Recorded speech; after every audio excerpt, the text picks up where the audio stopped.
live life in one of two ways. Firstly, the world owes you nothing at all. And secondly, the world owes you absolutely everything. The problem with the second way of thinking is that it's satanic thinking, because the world doesn't actually owe you anything, but you think it does, and it'll lead you down a road that leads to a city called bitterness.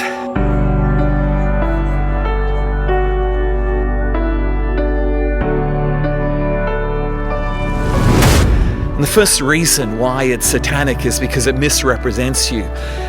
That all of the goodness that you did, all of the acts of kindness that you're involved in, all of the inspiration, all of the care and all of the love came with no strings attached. And what the devil wants to do is to gaslight you and make you doubt your motives and make you think that there was more business involved than there actually was. If you look back upon your life, there was no business involved. You did it freely. You did it because you loved, because you actually cared. You never slipped a bill in somebody's pocket saying that if you feel like life's unfair, I'm going to start to pull the debt that you owe to me. Stop being gaslighted by the enemy and stand up and realize that you did everything out of a pure motive.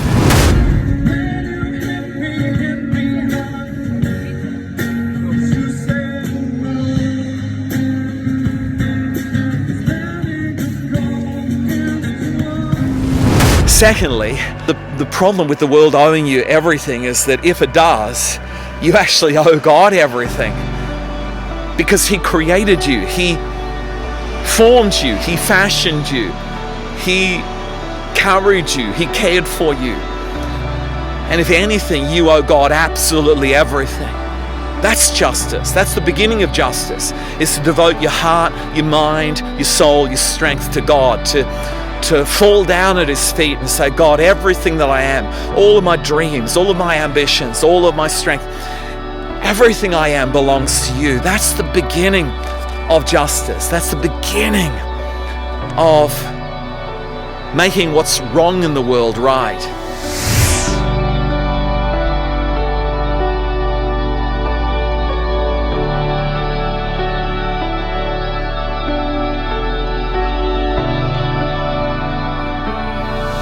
Thirdly, you don't want to misrepresent the fact that not only does the world owe you something, but if it does, then you owe the world something, like 1,000 apologies, like 10,000 songs of praise, like 1,000,000 verses of thankfulness. The world has not just been bad to you, the world's been incredibly good to you. And as people haven't recognized you, you've not recognized them. Every person's worthy of being treated like $1 million. Every person's worthy of being treated like a king, like a queen. And yet most people get treated like a speck of dirt.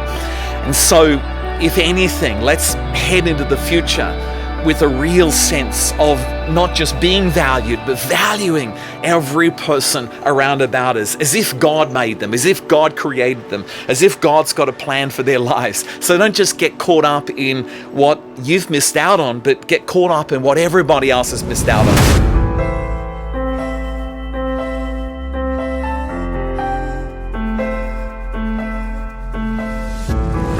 Lastly, every bit of goodness that's ever come from your life has come from God. Stop stealing from God. Stop thinking that you've changed because you've been disciplined, because you've been good. You've changed because of God. You've come into, you were good because of God. You're inspired because of God. And everything you've done that's good is because of God. But everything you've done that's badass has been because of you.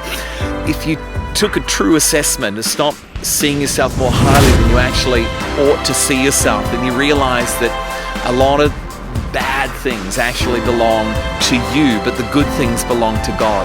And so if that's true, that you deserve a Christless eternity. But thank God that He's offered heaven to you because He's so full of grace. So let's enter into a new season of forgiveness, a new season of carrying no offense, a new season of new beginnings, a new season of second chances, and a new season of grace upon the earth. This is a stitch up, this is a setup, and the reason why things have happened to you is so that you can be a custodian of grace. And the grace of God is the future of mankind. And you can be a part of the greatest move of God this world's ever seen. It's a tidal wave, a tsunami of grace that's coming in our direction. And God wants you to jump on board now to be a pioneer of the greatest move of God in the history of mankind.